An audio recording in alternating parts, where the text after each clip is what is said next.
Good morning. Welcome to Sierra Center for Spiritual Living. We are going to get started right off the bat with our first two community songs. And so I'm going to turn it over to our musicians. Here we go. If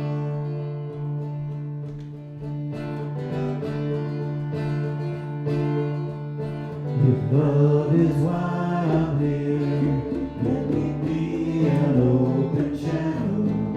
If love is why I'm here, let me give and then receive. If love is why I'm here, let me be an open channel. If love is why I'm here, let me give and then receive.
Lord, prepare me to be a sanctuary, pure and holy, tried and true. With thanksgiving, I'll be a living sanctuary for you. Lord, prepare me to be a sanctuary,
That's a love song to ourselves.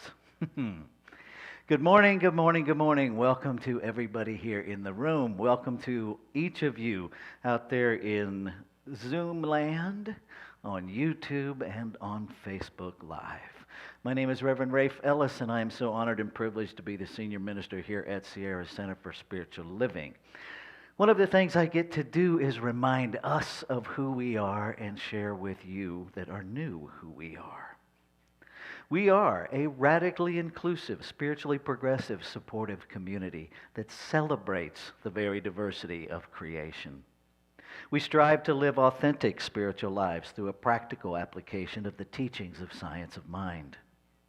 We engage in sacred practices that uplift our spirits, deepen our awareness, and ignite our soul's self-expression. We demonstrate active compassion to ourselves, each other, and the world. We experience meaningful contribution through giving generously of our time, talents, and treasures, and we intentionally promote our community and our teachings. And if you are joining us online, one of the ways that you can instantly participate in promoting these teachings and this community is to share this live stream on whatever social media platform you play on. And one of the things that we get to do, and that we do every Sunday morning, is our inclusion candle lighting ritual. And I've asked Jill Wiggins to come join me. Let me get Jill fired up here.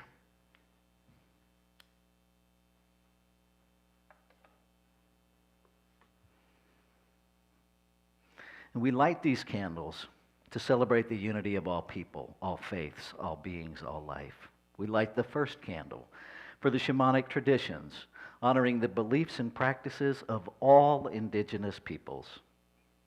We light the second candle for Hinduism, honoring the path of knowledge, action, and devotion. We light the third candle for Taoism, honoring the path of ultimate reality, the natural way. We light the fourth candle for Judaism, honoring the ethical path of living by sacred law. We light the fifth candle for all forms of Buddhism, honoring the middle way and path of compassion. We light the sixth candle for all forms of Christianity, honoring the teachings of Jesus as the path of love, forgiveness, and healing by the presence within. We light the seventh candle for all forms of Islam, honoring the path of submission to the will of God as the highest calling. We light the eighth candle for the religion of Baha'i, honoring the path of unity and peace. We light the ninth candle for all forms of New Thought teachings, honoring the metaphysical path of mental healing through the practice of universal spiritual principles of love and law. And we light the 10th candle for absolute inclusivity, affirming that all are welcome and celebrated here. And we light this final candle, honoring the infinity of oneness as all creation, seen and unseen.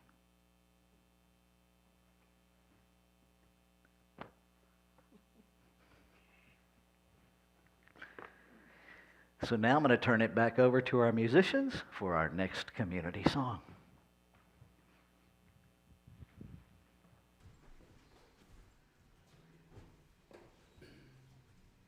Let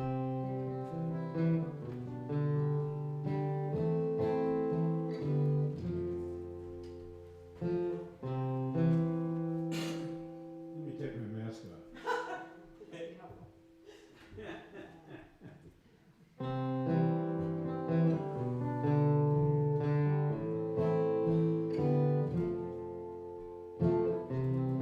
Why have we come to earth? Do you remember? Why have we taken birth?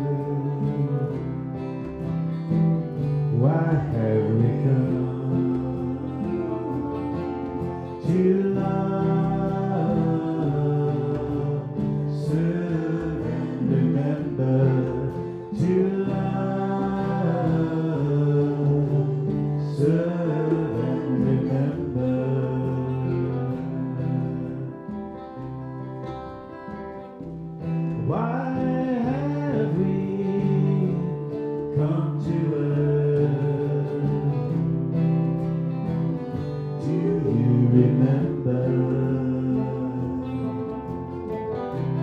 Why have we taken her? Why have we come to love, serve and remember? To love, serve and remember. To love, serve and remember. To love, serve and remember. To love, serve and remember. To love, serve and remember.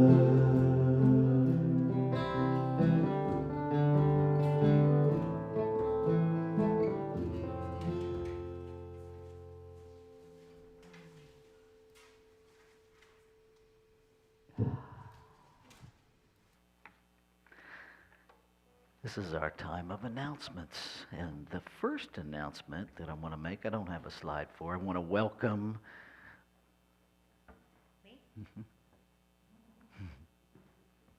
Want to welcome our newest board member, Valerie Costa.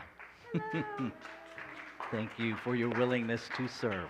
Thank you. We have work for you. Ready to take it on. All right. So we are open, and we have our bead system. And so, there we go. If you want people to stay 6 feet away from you and not touch you, you wear a red strand of beads, and that communicates that. If you're figuring it out person to person, you can wear a yellow strand of beads, and that communicates, please check in with me before you reach out and touch me. And if you're good with people shaking your hand and hugging you, you can wear a green strand of beads, and that communicates that. We also have seat savers. So if you want to create space on either side of you, you can grab a couple of those when you come in, put one on either side, and that communicates that. We do ask that if you have symptoms of anything that could remotely on planet Earth, potentially, possibly in any form, be communicable, please stay home and take care of your body. We want to share almost everything in community, but there are some things we don't want to share. Okay? So we do ask that. Wednesday night, we have a new discussion group that we're doing every Wednesday night from 6 p.m. to 7 p.m. It is available here in person and online through Zoom. It is not live streamed because the nature of a discussion about how we're applying spiritual principles in our lives isn't necessarily something we want to live stream to the entire world. We want to create a brave space where folks can come and be honest. And so that is available every Wednesday night. Gary Lynn Floyd and Karen Drucker are having a retreat. This is their function, and I'm advertising it because they are two of the most amazing human beings I know. It is Friday, April 29th through Sunday, May 1st at Ananda Village in Nevada City. You can find out additional information, and I believe register for that, at either of their websites, www.karendrucker.com or www.garylynnfloyd.com. This will be in the newsletter, so you'll have that information at your fingertips. Our first class of 2022 is ready to roll out. It is Change Your Thinking, Change Your Life. It is being offered in a hybrid format, which means we can have folks in the room and online at the same time. Everybody will see each other, and everybody will be able to communicate with each other through the technology here in the sanctuary. It is a 5-week class. The investment is $170.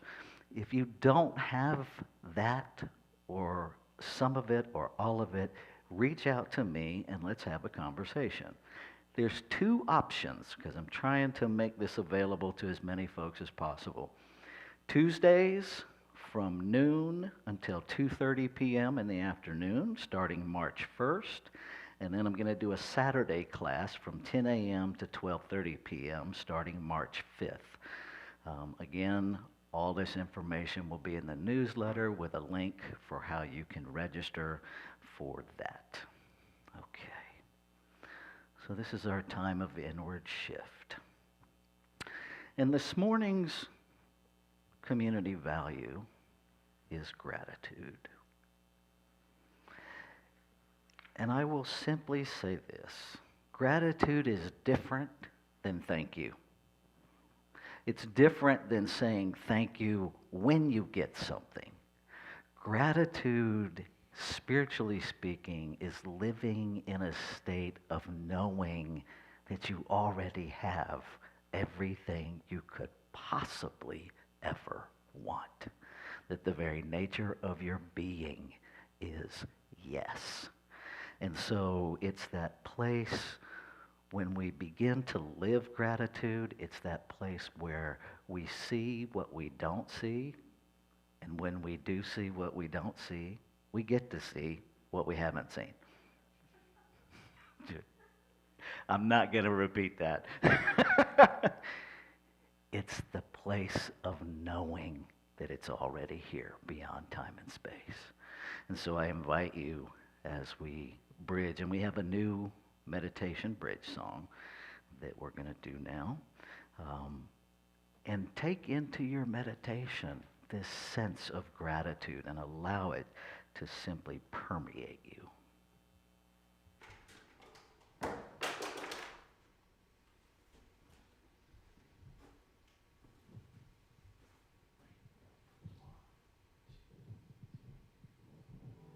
In this very room, there's quite enough love for one like me. In this very room, there's quite enough joy for one like me. And there's quite enough hope and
In this very room, all of divinity lives, moves, and has its being. It was here as this room before we entered it, and each of us entered it as the divine. There is only one. It is manifesting itself in physical form, expanding its experience of itself as its creation, fully infusing each individualized expression of itself with all that it is. This is my life. This is the life of each and every being. And so I know that this is a time of the divine coming together to experience itself, to learn of itself from itself, to glorify itself, to be in awe and wonder of itself. What a precious time. And so I speak a word of gratitude for every heart and every hand that has ever participated in the unfolding of Sierra Center for Spiritual Living, for all that brought it to this moment of now. I celebrate the divine as this community. I celebrate the divine as each member of it, as each one joining us online, as each one joining us here in the room, as the very technology that connects us. Grateful, grateful, grateful. And so knowing that this time is ordained by God itself, I let go. And I simply step into an experience of that. And so it is.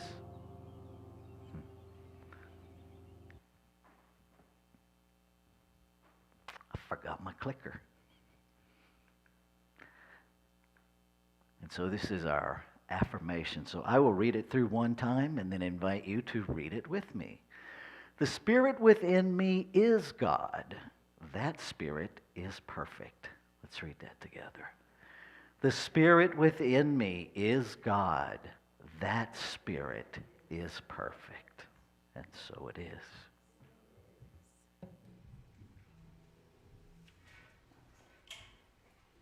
Well, therefore, Spirit I am.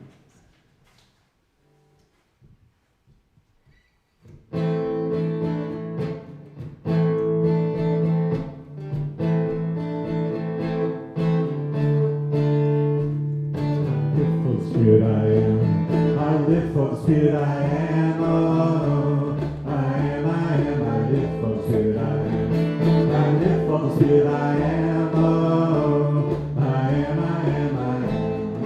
What I'm here for, I wonder, what am I in this world to do? What I'm here for is one thing. One thing I know is true.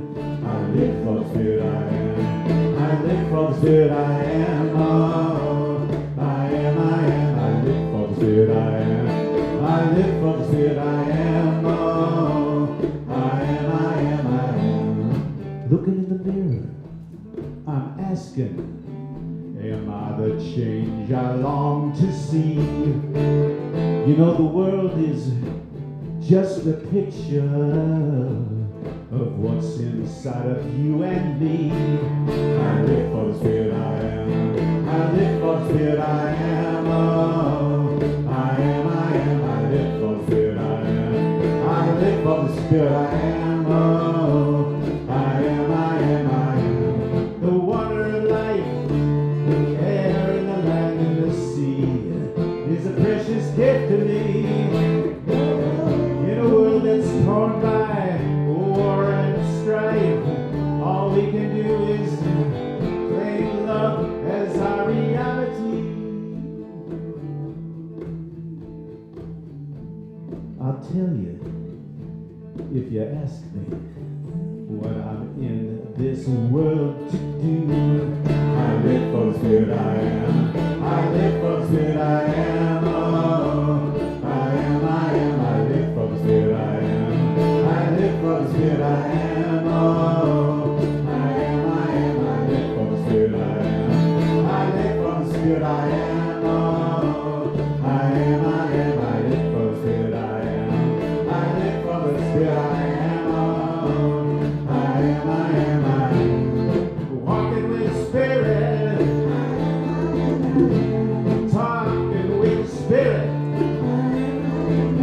moving with the Spirit, improving, we're improving with the Spirit. Let's mix it with the Spirit. Gonna mix it with the Spirit. Healing with the Spirit. Healing with the Spirit. I live for the Spirit I am. I live for the Spirit I am. Oh, I live for the Spirit I am. I live for the Spirit I am. Oh, I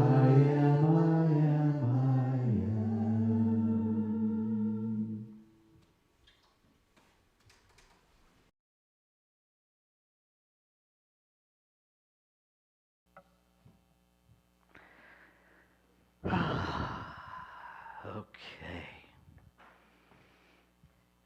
All my buttons going here. There we go. Let's take a breath together.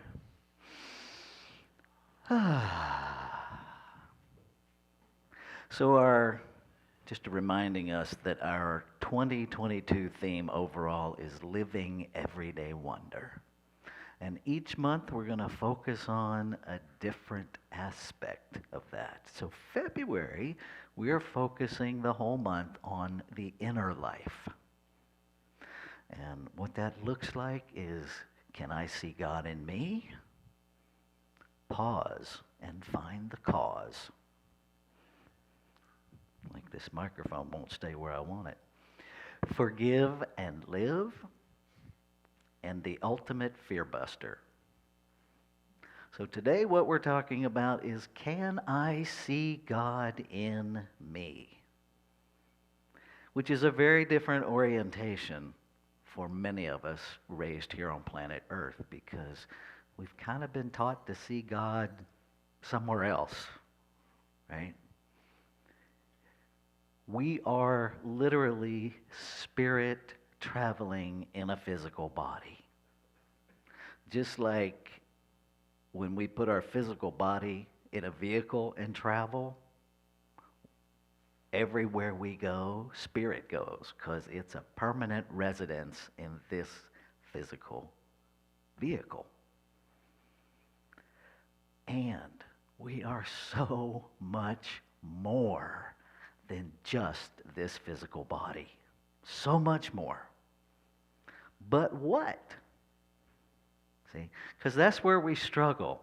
Our whole orientation to the physical realm is the physical realm. Our whole orientation to this thing called humanity is an experience of limitation.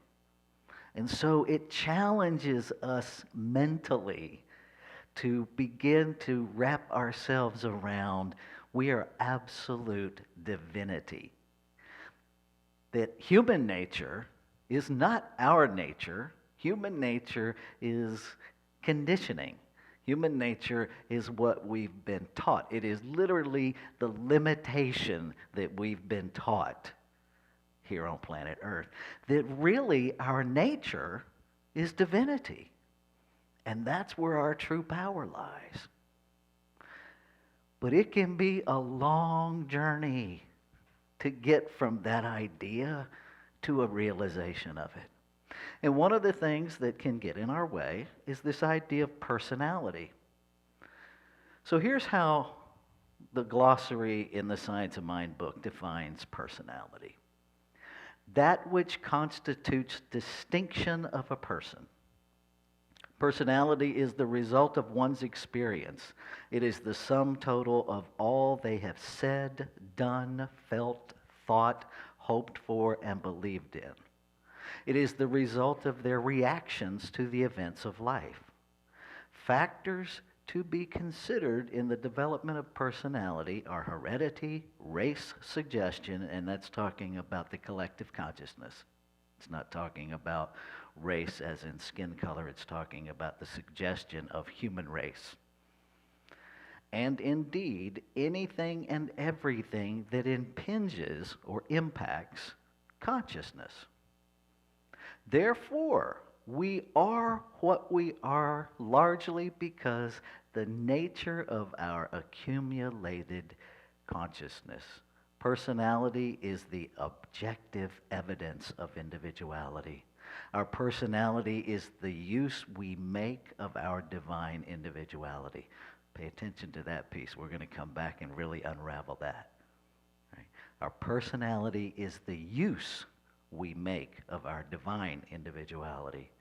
Just as a fine architecture uses only the best materials and plans most carefully how to construct their building, so we should, in the building of personality, choose most carefully the kind of materials we wish to use. Each one builds according to the pattern of their own desires. Now that's a lot to take in. New Thought Dictionary pares it down a little bit further with this. Personality is the use or misuse we make of consciousness expressing as us. Catch that? Use or misuse. Within each of us, there is a divine idea of life desiring to express itself. We tend to misperceive and even more inaccurately interpret this through our conditioned thinking. Personality has a possibility far beyond anything that is merely psychological or physiological. Instead of becoming a mask to hide reality, we are the possibility through which reality expresses.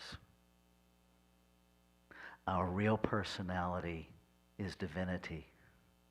Our true personality is that inner self that many of us, quite tragically, have never met. We've never even paused long enough to consider that we are something more than what we've been taught we are. Right? When we're born into a physical body, and we're instantly labeled as male or female. And that comes with generations of conditioning about what a male and what a female is. Depending on what culture you're in, those can be very different paradigms. When you become a toddler, there's a whole paradigm of what a toddler is. Whether you exhibit those things or not is irrelevant. You will begin to exhibit those because you're constantly bombarded with the idea of a toddler. And so when you're constantly bombarded with how you should behave, lo and behold, you begin to behave like a toddler. Now, in all fairness, some of us are still there. We're just taller and way more. So how do we get out of all of this? How do we begin to shed all of the personality identities that we've been handed? It is not a small task to unravel all this stuff. Okay? We have to first understand this concept of oneness. And we have to understand that oneness has zero to do with sameness. Nothing. No two things in all of creation are identical. Not even identical twins are truly identical because they have their own mind and they have their own opinions. Right? They may have identical biological DNA, but they're not 100% identical. Nothing is. So how does oneness really work? Best way I can wrap myself around it and offer to you is some analogies here on planet Earth. You know, ice is made from water. No matter what form the ice takes, it's still water. Right?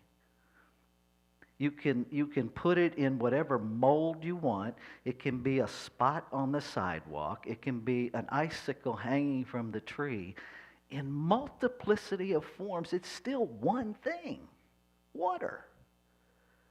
And even though it appears separate, it's surrounded by water as moisture in the air. It's really that simple.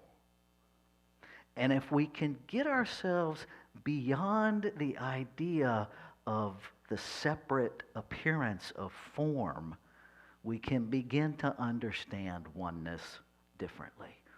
That the quantum field, pure, unformed energy, the potential to create substance, unformed substance.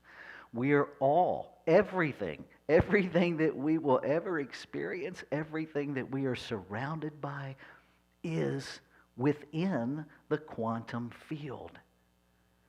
There's no place to go outside of it that we can find. So perhaps the quantum field is the best place to look to understand this truth of oneness. You know, growing up, I heard this phrase, yeah, that'll happen when pigs fly. Right? Anybody else heard that? So here's the reality in terms of physics. Everything's flying all the time, including pigs, because no two molecules anywhere are actually touching. Sounds solid, feels solid, not solid. Now, I don't know about you, but that plays with my egoic little brain, right? So perhaps playing with it might be the entry point to understanding it, right? To literally, when you get in your vehicle to leave here, or when you're at home there, tap on a surface and just remind yourself, not solid. This truck I'm driving, not solid. Steering wheel I'm holding, not solid. Road I'm driving on, not solid. Because it's not. It's not. It is energy collapsed into form. It is vibrating at such a rate that it appears still and solid. We actually have instruments that can measure the movement of all life. This building has been here for a while. It's not in the same place it was when I was in here yesterday. But it moves so slowly that it's imperceptible to our human senses. It doesn't mean it's not moving. I think it was Einstein when someone asked him what was the one thing he knew for sure, that everything is always moving. That everything is always moving. So we are within this field, collapsed into form by thought, vibrating at an individualized level that makes us show up the way we show up. Now, when we get to this idea of personality and the use or misuse of consciousness, this is kind of where the rubber meets the road, if you will. All right, let me back up. Every thought that has ever been thunk in the history of humanity remains alive and active in collective consciousness. It has to. Because if the only mind is the eternal mind, to suggest that some thought could be erased would in fact erase eternality. And so every thought, no matter how holy or unholy it might have been, no matter how useful or misuse it might have been, is adding to the collective consciousness. There is no way to extricate ourselves from it. And so we study.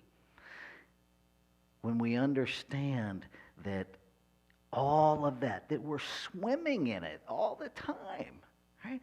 You ever have those moments where all of a sudden a thought just seems to come out of nowhere that you've never had before, and it's like, where did that come from? That's the collective consciousness just swimming by. It's a thought that has been thunk, and there it is. It doesn't mean we have to grab a hold of it, sit down and have dinner with it, make friends with it, make it part of us. It's already part of us. We don't have to give it any attention. We can just date myself. When the blimp first showed up, it had the marquee that used to scroll advertising across it, right? You can just watch it go by. You don't have to pause it. Oh, okay, let me write that down. Let me put that in my memory banks. It's already in there. You don't need to do that. What we need to do is know who we really are and to be able to discern what is our true nature from what is the conditioned nature. Right? It's not enough to come here on Sunday morning. It's just not. Let's use the analogy of our vehicles. You go buy a new vehicle, right? You drive it home. You don't just drive it home and park it. You use it. You don't fill it up with gas one time and then drive it until it stops and then walk away and go buy another one. You keep filling it up. You do maintenance on it to care for it so that it continues to provide you with reliable transportation. But we don't do that with ourselves and our spiritual journeys. We join some community, some spiritual path that enlightens us to a point, and then many of us go, okay, I got it.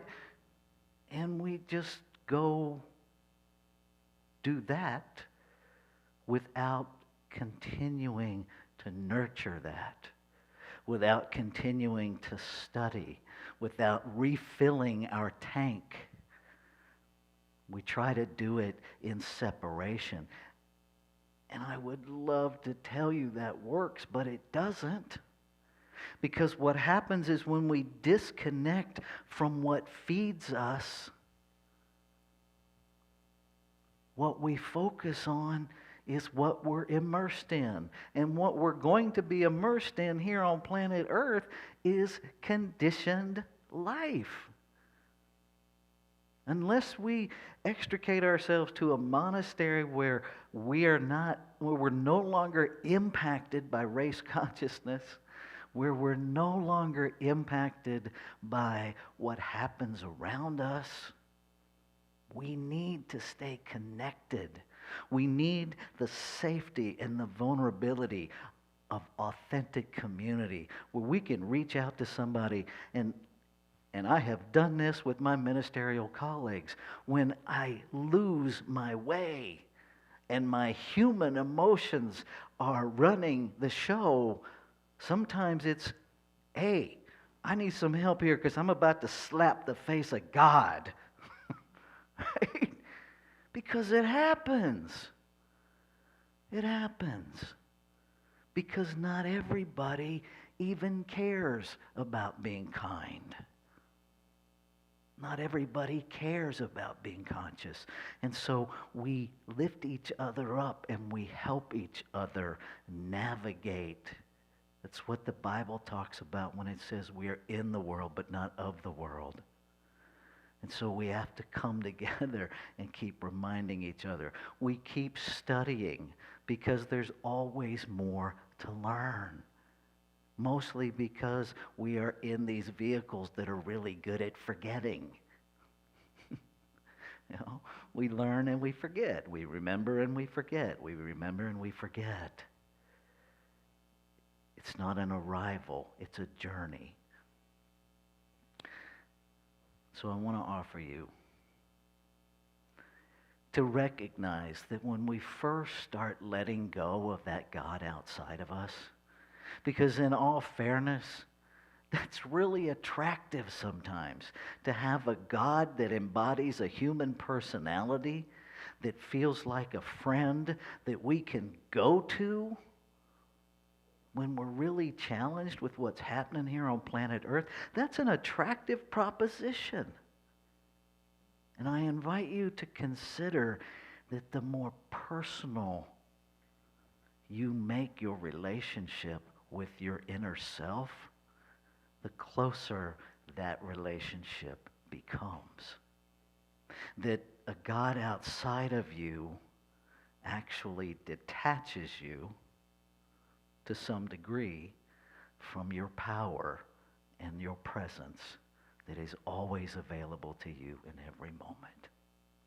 That if we'll go through the grief, and there is some grief on the human level, of giving up that comfort zone of something outside of us that's going to fix everything.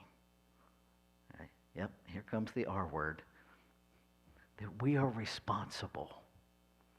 That there's nothing outside of us that is going to take our responsibility and make our lives better without our participation. It's not going to happen. It's not going to happen. We get to learn how to have an I-thou relationship.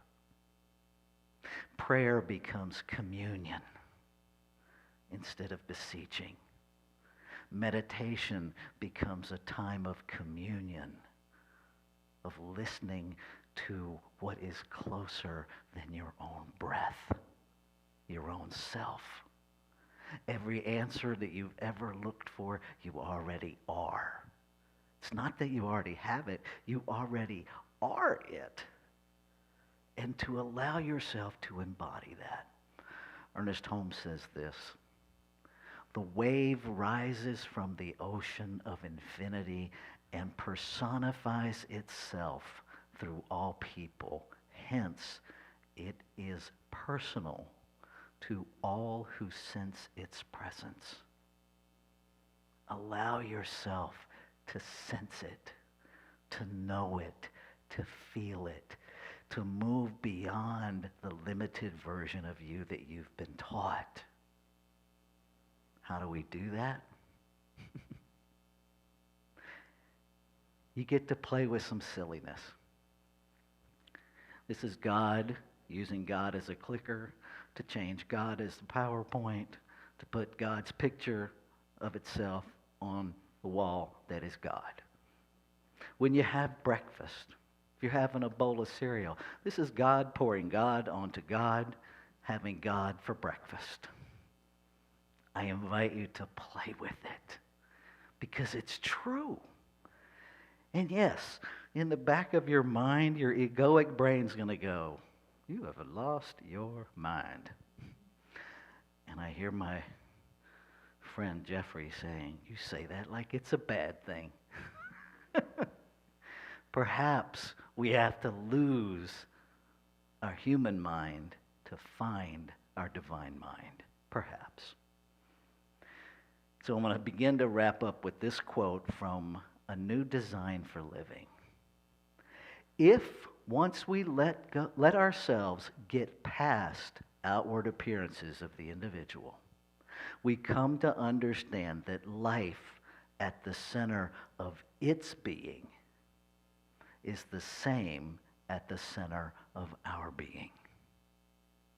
Life which is never in conflict with itself, never in a state of disharmony. We need never view human personality as something unreal or unworthy, but rather as an individualization of divinity. It is the universal spirit that is incarnated in each one in a unique way that gives warmth, color, and variation to that which otherwise would be an eternal monotony. You are a divine idea in the mind of God. You are here because creation wants to experience itself as you. It gave you everything that it is and then let go so that you can choose. You have the full power of choice to choose whatever you choose. And it just absorbs the experience. It expands itself as the experience of you. It doesn't judge you. It doesn't keep score. That's a lie. There's no place of hell it's going to send you. We take ourselves there mentally. It simply expands its experience of itself as you. So we know if we're experiencing disharmony or discontent, we're out of alignment with ourselves. The only place I know to get realigned is through that journey inward. Through moving beyond the human stuff. And I do that with other folks. I do that by talking to people. I do that by prayer and meditation. I do that by singing. I do that by fishing. I do that by listening. I do that by being present in that I-thou relationship. In the communion, the preciousness of the one that is all. So this week, you get to play with a couple of questions. Where in my human personality is conflict? Where is my human personality in conflict with my divine personality? Right? Which one am I giving power to? How will my relationships change if I align my human personality with my divine personality?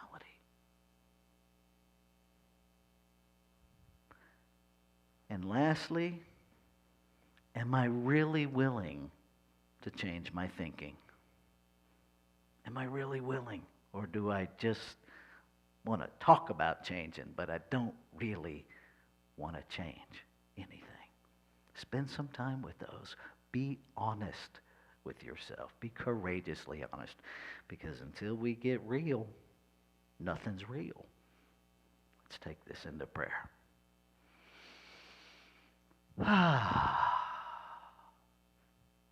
So this breath, I recognize, is the infinite breathing me.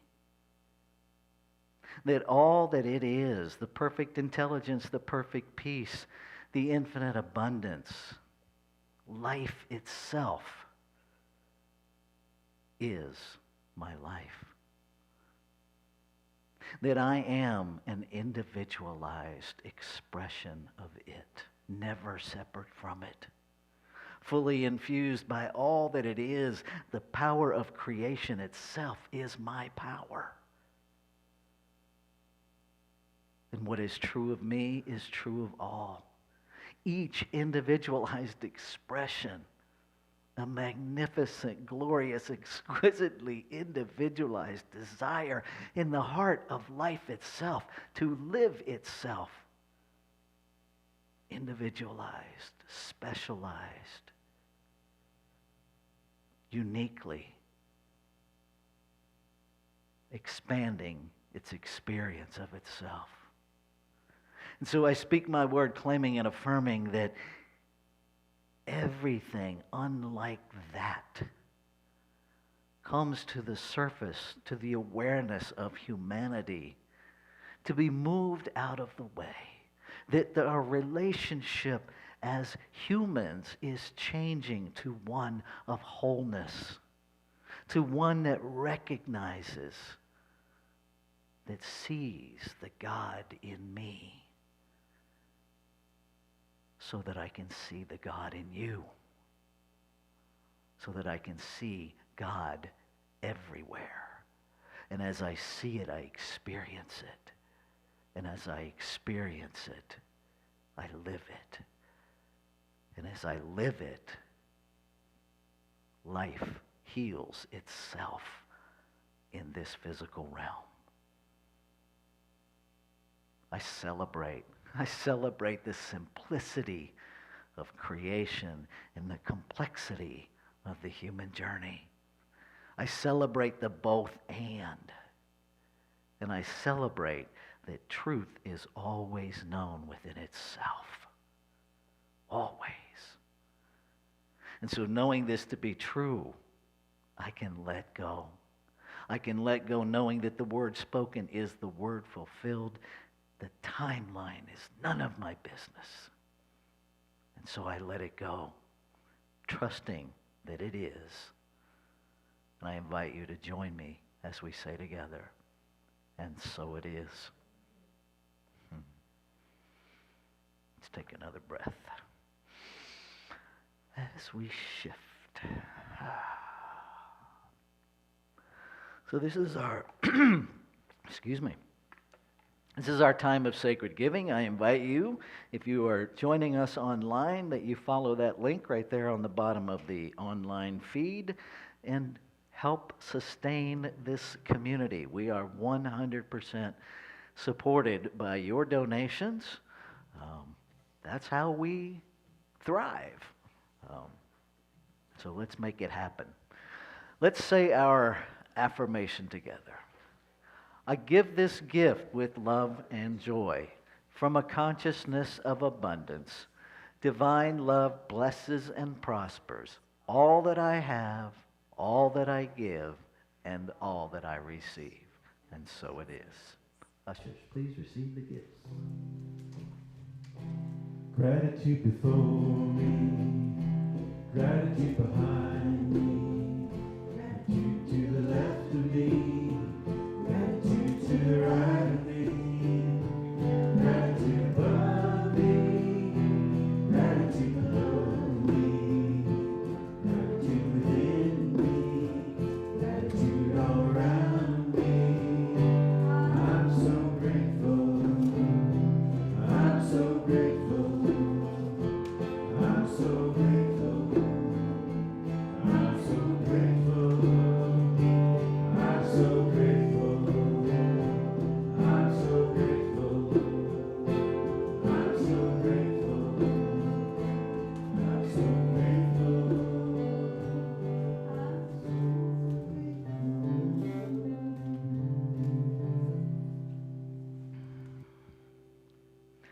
And so I speak a word of gratitude for the divine as money, for how it sustains itself as Sierra Center for Spiritual Living, how it gives through itself to do its work in the world through Sierra Center for Spiritual Living. In gratitude, I simply say, thank you. And so it is. All right, what am I doing here? I have too many pieces of paper up here. All right. There you are, Jill. Thank you. All right. Got some gratitudes. Thank you, Jeff, for getting all of the music together for the month. I won't tell his business, but I just want to recognize that it has been a challenging time, and even in the midst of that, you come through, my friend. Thank you. Thank you. Thank you, Julie. Thank you, Marilyn. Thank you, Valerie, for being our musicians today. Someday I'm going to film the silliness that happens and just create an incredibly fun blooper reel from rehearsals. But I won't be able to tell them I'm doing that because then they won't act up. Thank you, Jill Wiggins, for lighting our candles this morning for this beautiful orchid that my body is hiding. Thank you. Thank you, Juanita, for all of your work behind the scenes to get all of the new lyrics set up and the PowerPoint. Thank you, thank you, thank you. And thank you for joining us, and thank you for joining us. Reminder, we got a class coming up. Study is how we continue to make all this work. Let's make this class happen. So I invite you to stand. Let's do our benediction. Something wonderful is happening as me right now. Something wonderful is happening as me right now. It is this thing called divine personality. It is this thing called presence. It is this thing called perfection. I know it. I feel it. I sense it because I am it. And so it is. Sing us out, musicians.